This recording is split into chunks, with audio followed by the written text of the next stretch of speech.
So, in general, what we're looking at is this idea of how does stress and exercise, and really in our case, this physical activity, impact stress. And again, like I mentioned when we were talking about stress, I think that one of sleep's big things is it resets the system.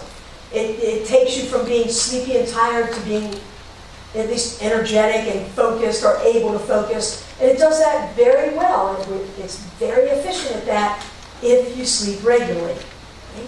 When you're not sleeping regularly or you check your phone all night long, you're definitely decreasing the ability of the body to do that. Okay?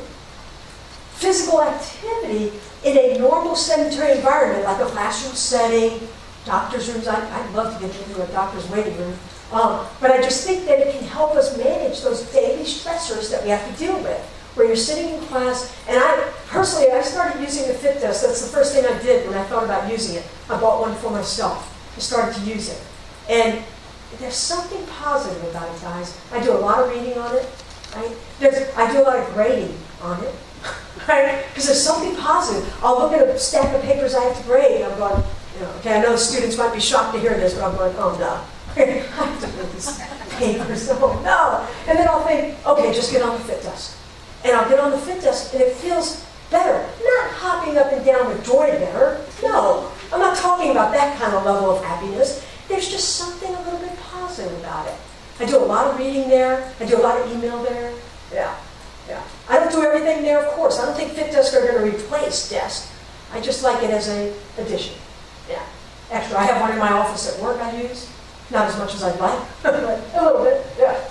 And again, the whole idea, as we know, is to get into this like just right range, right?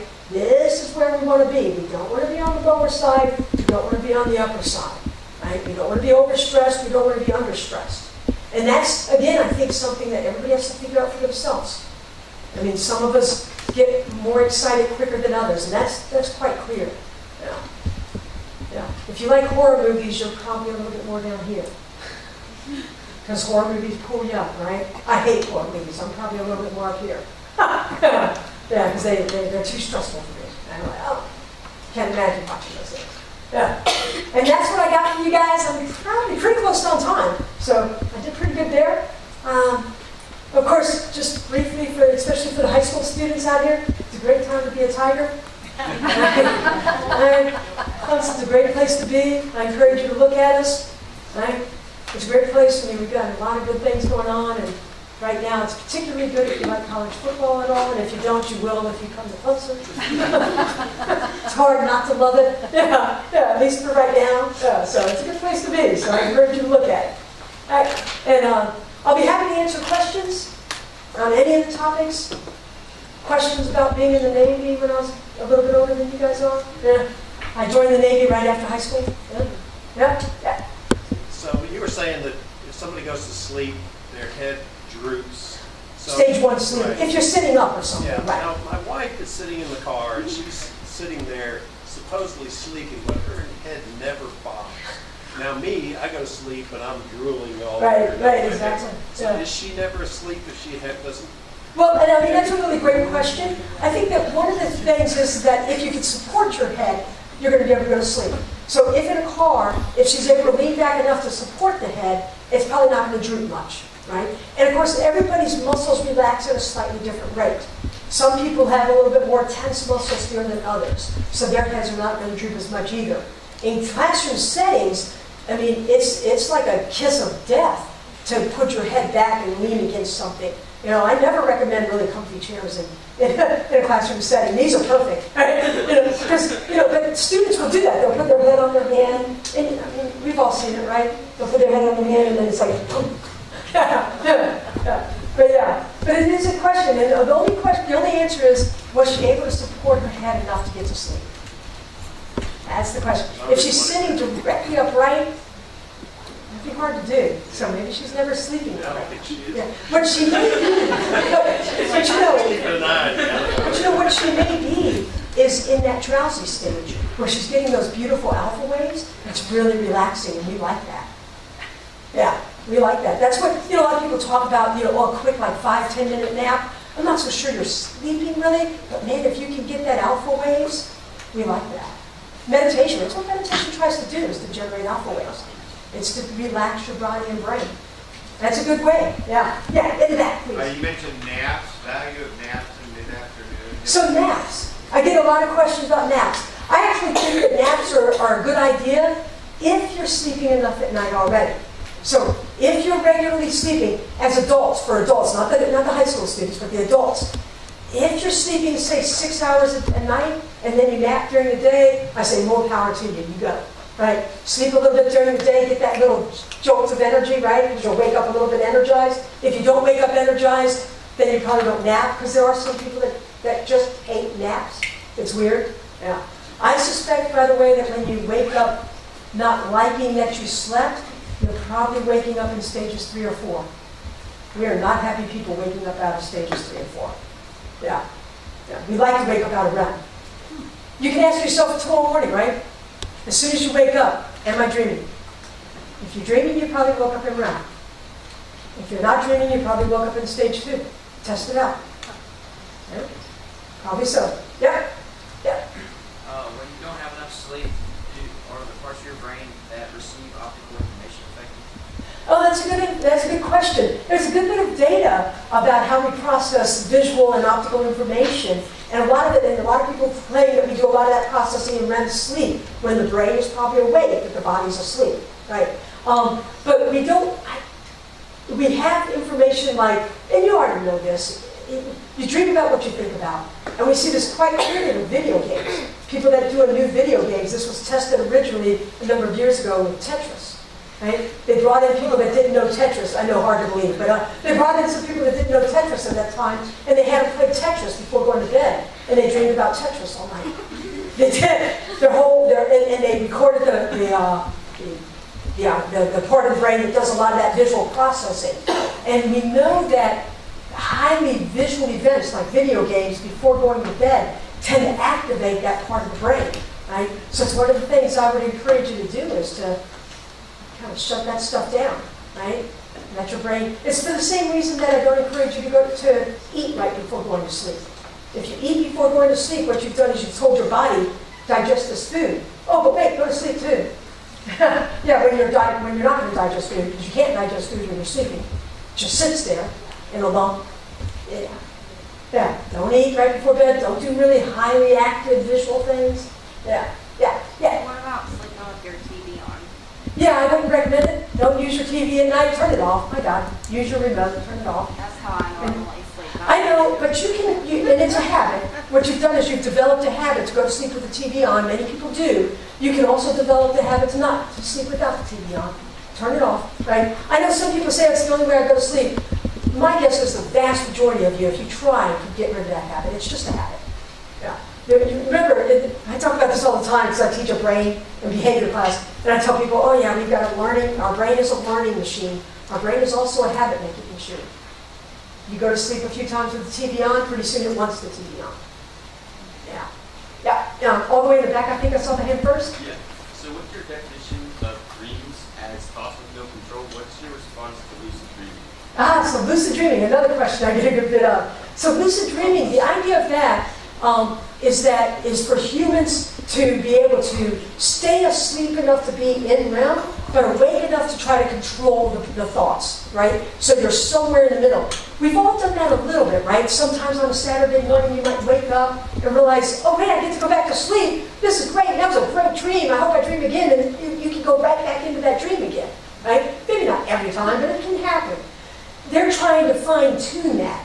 Now, I must admit that me and most sleep scientists do not think it's worth the trouble, right? Because we feel that dreams are simply the awake brain with a sleeping body. So yes, you dream about what you worry about. You do. So students, like we said, it's often tests and things like that. But believe me, it changes as we get older. We worry about our children. Yeah. And I would say that one of the things to think about, especially as a student, is that if you're dreaming about the same thing over and over again, night after night, like a test, it's because your brain knows you're not preparing, and it's scary, right? And you may be, when you're awake, you may be thinking, oh, I've got 2 more days to go, I've got plenty of time, and at night your brain is going, stupid, right? right? Study for the test, right? I mean, I think it's just the way the brain works. I think that from that perspective, yes, we dream about what we worry about. Otherwise, do dreams, because you do a search on Amazon, you're going to find 200 books about the meaning of dreams, starting with Freud, right, who said that everything was about sex.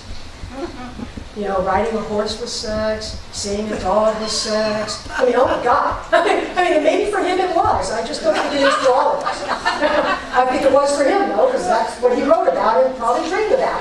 I suspect it was, but not for the rest of us. And I think that the most sleep scientists just don't buy into it. It's random thoughts without conscious control. So if you don't get too worried about it, is all I'm saying. Because I'll have students come in with very personal, and they're like, oh my gosh, no, I wouldn't worry too much. Just, if you think it's something you can do something about, like studying for a test, do it. Get that thought out of your head. Yeah. If you're dreaming about marrying a person, okay, you have to think about it. Yeah.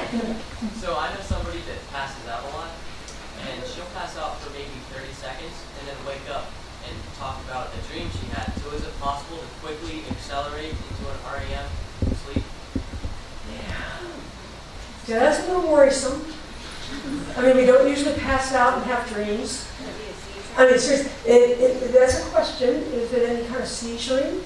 Because random thoughts, weird thoughts, which we might then define as a dream. After all, that's the word we use for weird thoughts, right? I mean, that's a little worrisome, honestly.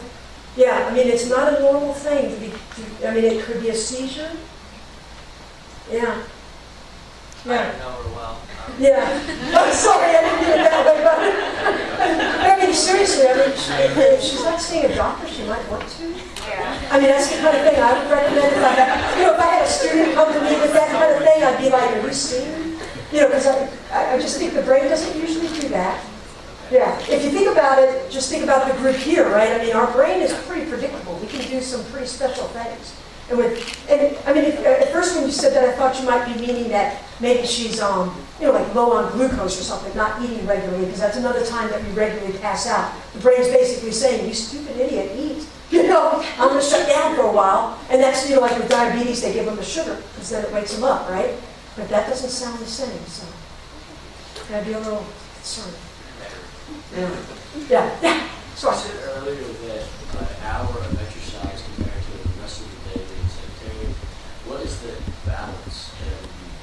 That is really a good question, and we don't know the answer. Like I said, I gave you real data on that one, where I'm asleep, when I kind of gave you broad ideas, because there's so little research out there. It's a new area for me and my team. We've been working on it, new in terms of science time. We've been working on it for about 5 years now. I don't think we know the answer to your question. I don't think there is at least right now, I don't think that we're willing to say there's this perfect balance. I think the thing is yes, exercise. I would never say not to exercise, right? Go in and do some weight training and stuff. I think there's, young people, you guys are still good. But by the time we're 30, remember that by the time we're 30, we're losing a pound of muscle a year. Women about 1.5 pounds, because estrogen eats it, right? Yeah, you guys are still pretty good. You still feel good. Not for much longer. those next 10 years are going to fly by. You'll see. You're going to be like, what happened? But yeah, so I think that, in essence, I think my suggestion would be, do the exercising that you enjoy doing, go ahead and do that, but just make sure that you're more active during the day. Not active like running a marathon, just walk around, climb stairs, sit on the fit desk and read, that kind of activity. Does that make sense? Yeah, there's that idea of, the Fitbit 10,000 steps things. Yeah, I don't know. I mean, I do it. I try to do, 12, 13, 15,000 a day. That's my goal, right? But, I don't know that we know for sure that that's the magic number. A good question. This is science, right? I think we have time for maybe one more question. Yeah. So back to back, I think. Okay, so this is off of the sleep topic, but you said you joined the Navy. So how did you do that? Did you enlist and then go to college with that and work a job? That's a great question, and I'm glad you asked it, right? So I don't often talk about this, but with young people, if I get a question, I'll talk endlessly, so you have to shut me up. I actually, I kind of grew up, and our family was poor, honestly. Looking back, I didn't realize that we were poor, but we were. I grew up near New Orleans, in the kind of backwoods of Louisiana, yeah. And, we had enough, but just enough. And at your age in high school, I thought, you know, I want to go to college. And my parents said, okay, have fun with that. Good luck. Yeah, and that was it, right? So I did. I actually went to college for a year. I just couldn't afford it. I was working full time. I couldn't manage it. So I joined the Navy. And they still have the same kind of things now. The plans are all different, but they have these education plans. So I actually did. During the Navy, I actually worked as a hospital corpsman. It's basically a nurse. I worked in psychiatric wards like we talked about. That was pretty interesting. I saw about 300 newborn babies born. That's really special. Those babies coming alive is pretty special. Yeah. And I took courses. I went to school in the Navy, and then I finished my undergraduate degree when I got out of the Navy. And then I went to graduate school. So, yeah, the Navy was for me looking back, I mean, I learned a lot. You learn a lot, between 18 and 25, right? Yeah, there's a lot of growing up then. Yeah. But it was a pretty good time. I lived in Okinawa, Japan for about 2 years. It was a good time. Yeah. All right. I think we're done with this.